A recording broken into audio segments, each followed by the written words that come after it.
Good afternoon guys. Time for Sunday naman tayo ngayon. Tapos na ito sa pag wheeling. Sunday na naman tayo. Ito para pwede natin mapinturahan o masilyaan na. Ayan.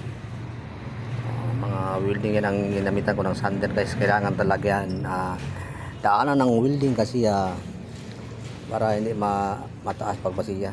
Pag lagyan natin masiya, hindi siya na bukol. Ano? So, sander muna tayo guys ha. Pinturahan na namin pala itong siding guys, pero hindi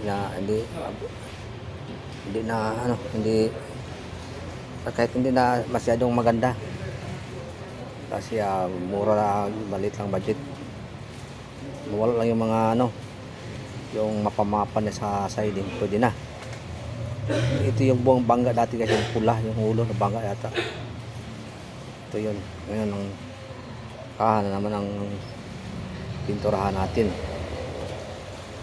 Yan. Pagkatapos dyan guys, masilya ang mga welding primeran. Ayan na.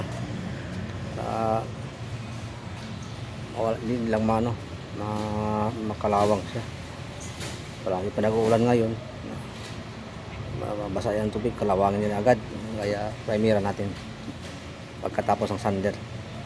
Ito, salamat pala sa mga support guys at mga followers ko. Maraming salamat sa panonood ng aking videos. Sana hindi kayo magsawa sa panonood ng aking videos. Yan.